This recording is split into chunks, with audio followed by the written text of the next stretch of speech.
எல்லாருக்கும் வணக்கங்க. குட்டி பையனுக்கும், பாப்பாவுக்கும் எப்ப எந்த புது ட்ரெஸ் எடுத்தாலுமே, ஒரு டைம் நல்லா வாஷ் பண்ணதுக்கப்புறம் தான் நான் அவங்களுக்கு அதை போட்டு விடுவேங்க. நமக்கு போடுற புது ட்ரெஸ் எல்லாம் சும்மா மஞ்சள் வச்சு அப்படியே போட்டுக்குவேங்க. ஆனா, அவங்களுக்கு 2 பேத்துக்கும் வாஷ் பண்ணதுக்கப்புறம் தான் எந்த புது ட்ரெஸ்ஸுமே போட்டு விடுவேங்க. அப்படியே இந்த ட்ரெஸ் போடுறதுனால ஏதாவது ரேஷஸ் வந்துருமோன்னு எனக்கு ரொம்ப பயங்க. அதனாலேயே சரி சிஸ்டர் இன் லா எடுத்துட்டு வந்து குடுத்த ட்ரெஸ் எல்லாத்தையும் ஒரு டைம் இன்னைக்கு வாஷ் பண்ணி போட்டுறலாம். காஞ்சதுக்கப்புறம் எடுத்து மடிச்சு வச்சா எப்ப வேணாலும் நம்ம யூஸ் பண்ணிக்கலாம் அப்படின்னு சொல்லிட்டு, எல்லாத்தையுமே எடுத்து வாஷ் பண்ணி போட்டிருந்தேங்க.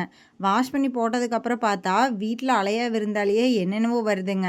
என்னடா இதுன்னு ஜூம் பண்ணி பார்த்தா தான் தெரிஞ்சுதுங்க நத்தைங்க. 2 நாளா பெஞ்ச மழைக்கு நம்ம வீட்டு இன்னொருத்தர் கூட விசிட் பண்ணியிருந்தாருங்க. இவர பார்த்தோன்னே பயத்துல அப்படியே எனக்கு உடம்பெல்லாம் சிலிர்த்தே போயிருச்சுங்க. கருந்தேளுங்க பாருங்க எவ்வளோ பெரிய தேளுன்னு.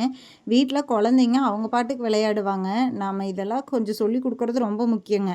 பாப்பா எப்படியோ இதையெல்லாம் கூப்பிட்டு காட்டிர்றாளுங்க. அப்படியே காஞ்ச துணியெல்லாம் எடுத்து மடிச்சு வச்சு இன்னைக்கு பொழுத ஓட்டியாச்சுங்க.